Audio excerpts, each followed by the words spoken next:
It is an understatement to say that COVID-19, the coronavirus pandemic, has radically changed our lives and our existence and the function of our society and the economy and everything.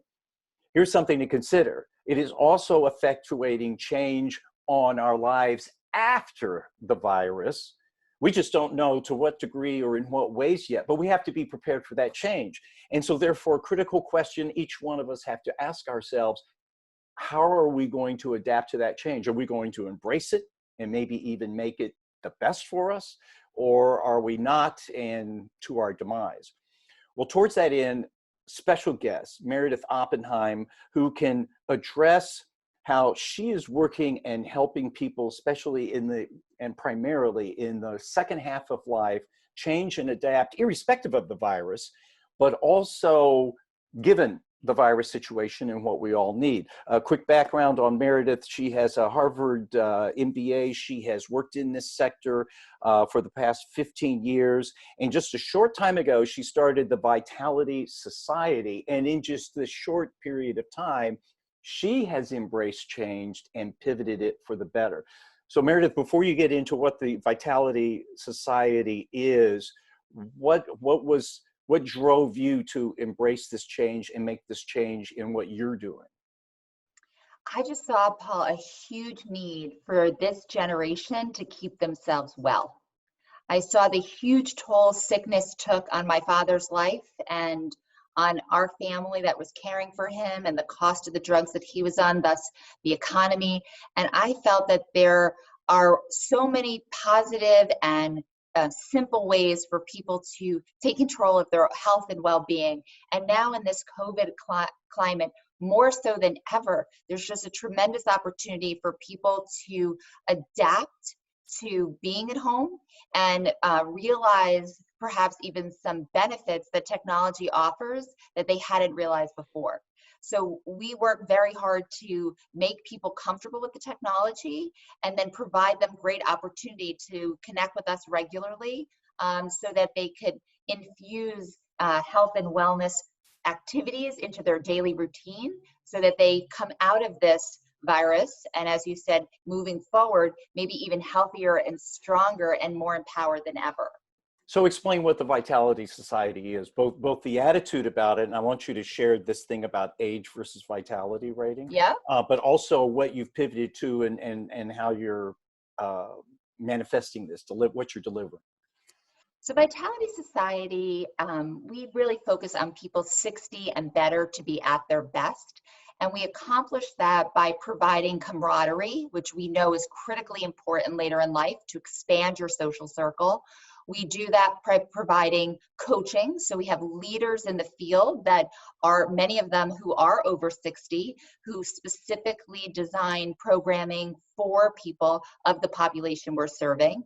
And then we have original content. So we have classes 7 days a week, fitness wellness programs. Online, live on Zoom. We do a 30-minute tech support prior to, so come if you need help. We'll support you every step of the way. In terms of how, for those people who aren't tech savvy or like intimidated by Zoom, which we know is pretty easy to use, but you got to know how to use it. But you know, it's interesting, Paul, because now that we've provided this level of tech support so people could very easily participate with us, they realize now that they can actually more actively participate in other facets of their lives. So for example, we have members who are now doing daily Zooms with their grandchildren. We have others that are able to see their clients that they work with and connect with people in many more productive and interesting ways that might have not been possible prior to this because they were intimidated by the technology or uncomfortable. We lower that bar because we see technology as not an obstacle in this environment, but a real opportunity. So going back to kind of helping anyone, and certainly those of us in the second half of life, take on this change. You're both helping people with it by, what was it somebody said, creating an oasis in chaos.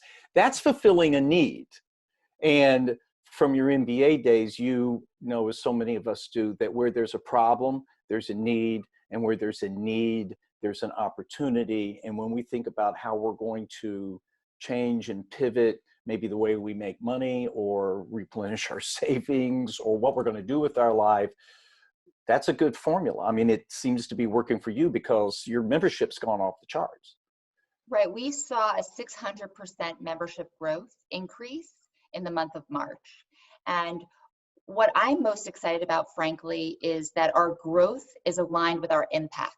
The impact we're having on people's lives. As that one member said, we are the oasis in chaos. We are a place for people to go every single day where they could be part of a community of people who are around the same age and stage of life, who share similar concerns and goals, to be guided and supported by instructors who are leaders in their fields, and do so in not in an intimidating way, because the content is specifically designed for this population. So one example is at the end of a class, a dance class we have with the legendary Molly Fox, who had a big dance studio in the 80s in New York City.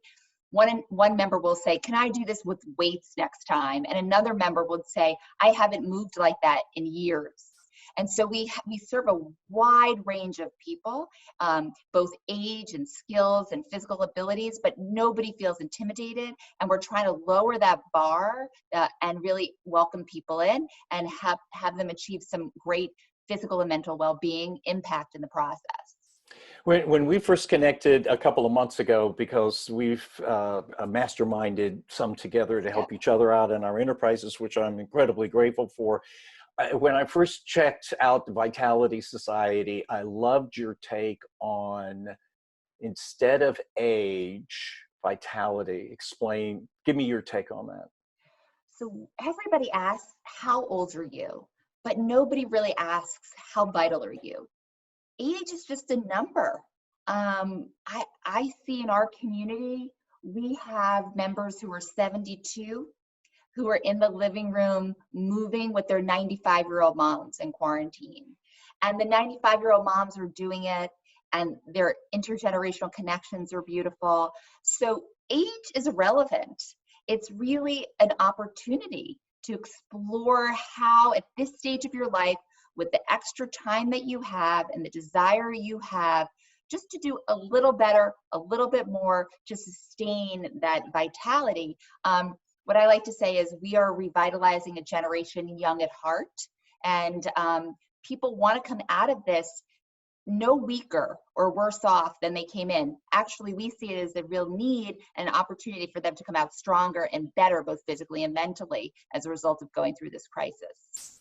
Well, I love that. From a personal standpoint, I literally cannot believe, I literally have trouble accepting the fact that my numerical age is what it is, because I perceive myself as being in my late 30s, physically, emotionally, intellectually challenged, or better yet, what's ascribed to someone in their late 30s, which got me to thinking, and John Tarnoff kind of called me out on this and saying, yeah, no, this is the way that you are. It's a presumption to ascribe that to somebody in their 30s, or that you can't be that at this age. So I know I feel this way. I know so many other people who are just like, I don't feel this age. I still feel young and vital and everything else.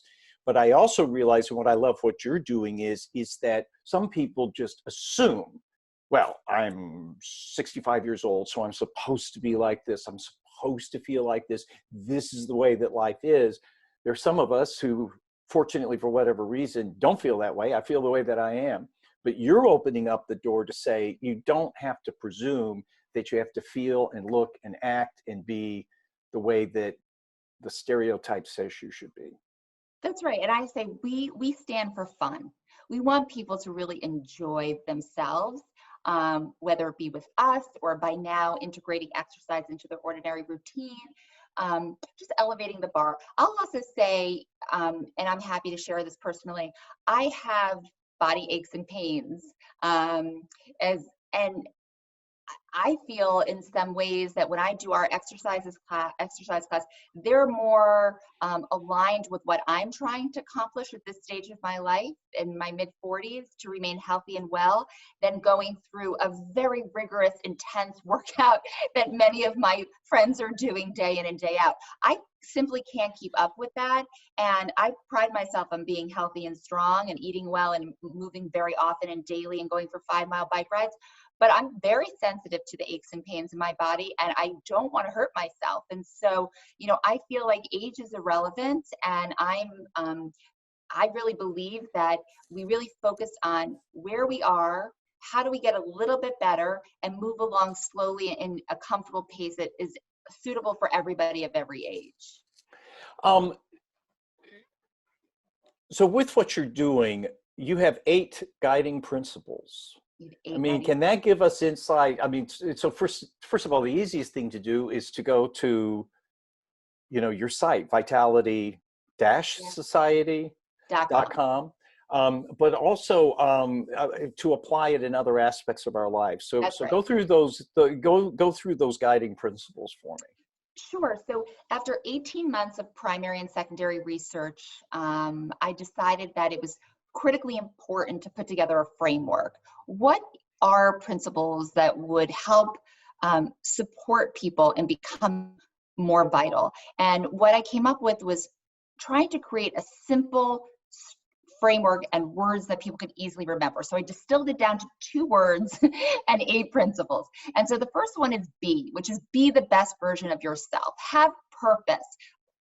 Get and have pleasure in your life. Like, these are just so basic, but the idea is to be the best version of yourself. You've got to commit physically, you've got to commit mentally to achieve that. And then we have D-O, which is to leave a legacy, remain relevant by working full-time, part-time, paid, volunteer, whatever permutation works for you at this stage or future stages, just do it. Truly, just do it. And then the third one, which we celebrate one every month, and this is the one this month, is education. You have to be a lifelong learner. You have to continue to engage with people and content and enrichment. And we do a lot of that in our special programming. So we really are proud of that and emphasize that. And I think people really gravitate to learning opportunities.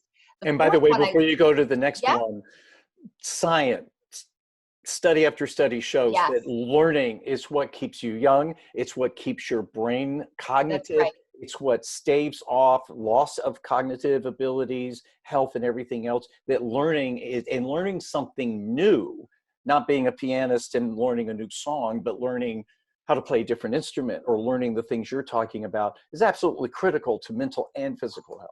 Critical. And last night in our dance class, it was a methodology that's about mental stimulation. And really what was so interesting, we had to go like this with our hands and move our hands in different ways. And so by moving our bodies in ways that stimulates our minds, so we all learn these new dance techniques.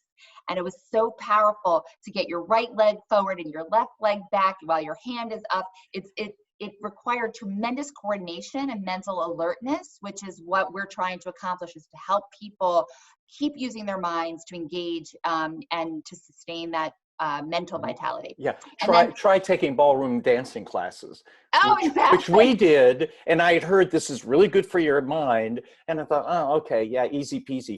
Oh my gosh, I'm pretty so coordinated, and it was so hard. But it was so hard. But our instructor was very encouraged. She's fantastic, and everybody loved her. 35 people in our live Zoom dance class at 7 o'clock on Mondays. But it was just so interesting because she said every week when you commit to it, it gets a little easier because you're kind of igniting that mental capacity and re-engaging that mental capacity. So then I'd say the fourth one is a desire of many through all of the research, which is G-O, which is to travel. And we all know right now that's not possible. Right. And so I'm working diligently on coming up with a virtual travel program for next month for May, because truly when every survey question, when people have more time and have more money, they're able to go. And then the next one is which is to laugh, it's to have fun. We haven't announced it yet, but we have a very well-known HBO comedian that's going to do a comedy hour for us coming up soon, probably the end of this month. And just, it's okay to laugh, it's okay to have fun, even at this crisis, and certainly at this stage of life. And then the next one is high, which we really underscore, which is to meet new people, is really to make sure that at this stage of life that you're expanding the social circle and connecting with new people. And the next one is OM, because in order to preserve your sanity, you have to have mental clarity. And so we have class yesterday on meditation, and it really is beautiful to relax the mind and to have that level of peacefulness, even in a point of where we are at the moment. And the last one gets the most laughs, but it's OY, which is really to understand that we all, every age and stage of life, there's worry and concern. It's our last principle. We don't want it to dominate people's life, but we want to be aware that people have health and wealth and other issues that we want to support and try to address. But those worries shouldn't and couldn't dominate your life, and you sustain your vitality when they do. It's not possible. You have to manage it and live those other 7 principles. And Yiddish is the most expressive language in the world. You know, oy vey. I'm such a Oy vey. We all know it. We all deal with it. Yeah, exactly. You know, and I actually say, and people, I didn't know you were Jewish. I'm like, I'm not, but I love Yiddish. So tell me, you pivoted to focus on this direction just a couple of weeks ago. And again, one thing that struck me is that you embodied what, maybe not this nimbly, maybe not even this dramatically, we've all had to do. It's one thing to have a situation forced on us, such as stay at home. And both you and I are in metropolitan areas that are hotspots. That's right. But it's another thing to face the changes that in our life, in our lifestyle, in the way that we interact as a society, in the way business, the workplace, employment, getting a job, finding a job, or we're going to have to deal with some changes. But it's not like, to me, it's again that there's a problem, there's a need, there's an opportunity for all of us to pivot, which is exactly what you did. So putting on your MBA cap and gown, how do we approach this, especially when change, the brain is wired against us, and we resist it. The older we are, it's not so much the more that we're set in our ways, but the more we think we know what we're doing and where we're going, and now that changes. What's your recommendation to us to embrace and benefit from change? Absolutely. I mean, it was a multidimensional question, but on the personal side, I think for people to think about is truly like the power of technology and how to use it so that they could fuel their own successful aging and maturing through life. So I feel like, number one, the awareness and the comfort about using technology is a game changer for people. We all know that later in life, as you say, people are resistant to trying something new and exploring that and how that would change and alter their lives. But now the need is greater than ever, and it's a necessity that people really gain that comfort. And so now that they have it, there's such the world of possibility is out there for them. So I think that's one piece, how people are going to change. And I also believe businesses see new opportunities. So telemedicine, for example, was very complicated and very difficult for people to adopt, and changes state by state. And now we're in this place of, because we have to act fast, there's this simplicity that goes on with your strategy as well as your execution.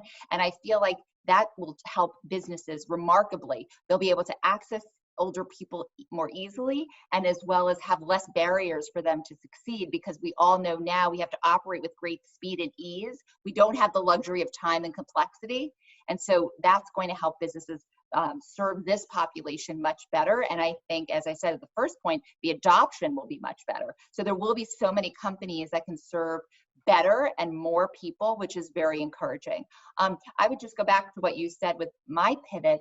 When we launched, after spending 20 years in the industry of senior housing, generally speaking, older people make a change when there's some sort of lifestyle adjustment that they have to make. So a spouse dies or they have a hard time driving, and therefore they make a change. So when we launched, I thought that pegging our platform to retirement would be that life change that would influence and motivate people to come visit Vitality Society, engage with us. But what I realized early on through our survey, when we asked people, how vital do you feel?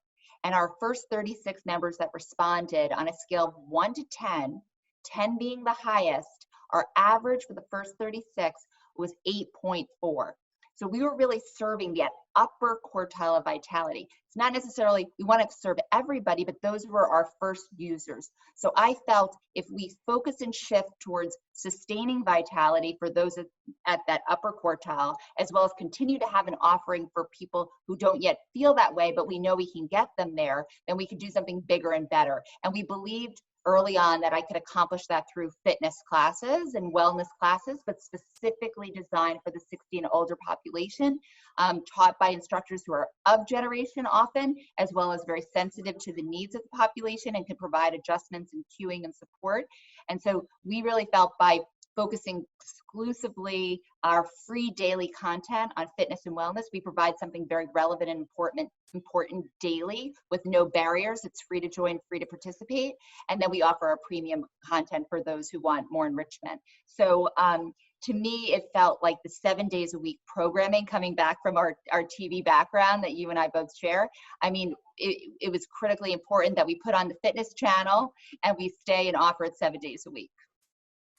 So if I were to say to you, some person out there going, you know, that all sounds great, Meredith, but you've got an MBA and you've got all these resources and you're tech savvy. I'm not. So how can I start preparing my mind and my heart and through self-assessment and everything else to adapt to the world that awaits us, a changed and different world that awaits us after the pandemic is over, and how can I change and embrace it and benefit in whatever way, shape, or form I have? I mean, it's a mindset. How can I have that mindset?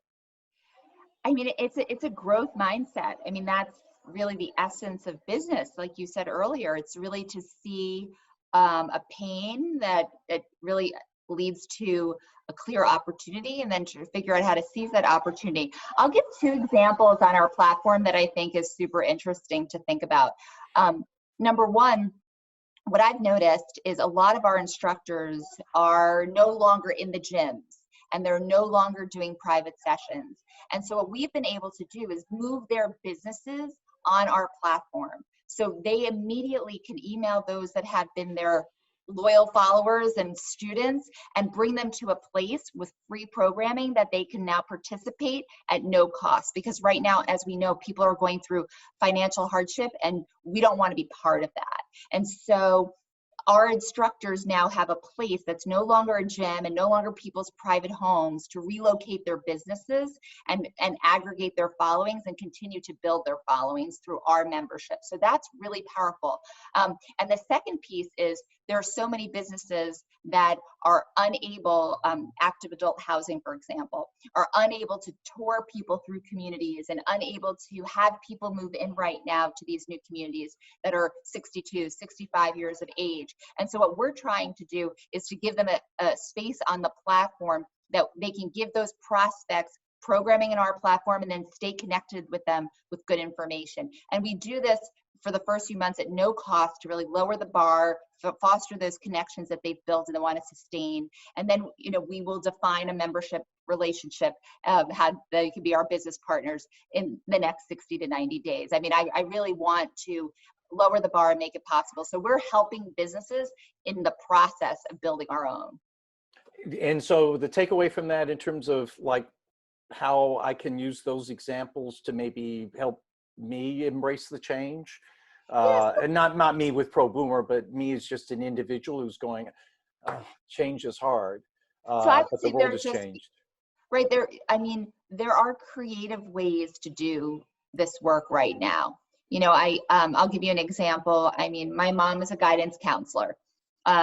She always had people sitting in front of her. She no longer could do that, right? And she's trying to figure out, now that we've taught her Zoom, how to speak to her college kids who are now home that she placed last year, and those that got in and now don't know which school they're going to connect to. So she's connecting with the universities and helping the kids do like virtual tours and get information.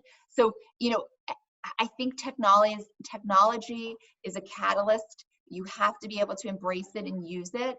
And she's, at 70, I think at 73 years old, she's right now using technology in ways that she was never comfortable doing, but she realizes she has to do, particularly to connect with the younger generations that she serves, the adult children, in terms of the clients that she has, as well as the teenagers that she's serving. That's a beautiful example of somebody adapting to the situation, and her situation may even be better now going forward as a result of it. So fundamentally, as we wrap up, first of all, how can people get in touch with you and the Vitality Society? Wonderful. So I'll rename myself here. I'll put my email, but we are vitality-society.com. And I will rename myself here so you have that. That's my email, Meredith at vitality-society.com. We would love to have participants and business partners, so I'm open and receptive to receiving everything and anything, your feedback and suggestions, and opportunities, how we could collaborate.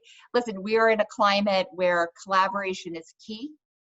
We've got to commit to good results. We've got to commit to one another to support one another. And we're just one part of a very big opportunity, and we're offering one solution. And I'm just so happy when people incorporate us into their days and how we're benefiting their lives. And the ultimate, final question, the ultimate outcome and result you're seeking to achieve. I mean, when you really get down to the bottom line. It's a great question. Paul, it's what I've stood for since I was 16 years old, 30 years of my life.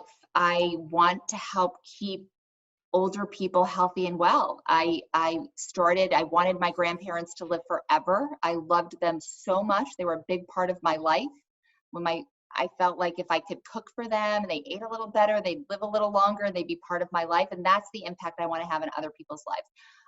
People know I'm on every Zoom, introducing every event that we have, and knowing and tracking people who I haven't seen in a while. I message them through the platform. You've been to every class and you've missed the last 3 days. Are you okay? And I feel like I know that the great compassion that I have for this population and experience that I have professionally, that we could offer something very unique, and it's a gift that I want to use to support this population so they could be at their best for as long as possible. Excellent. Meredith, thank you. Thank you. It was a treat.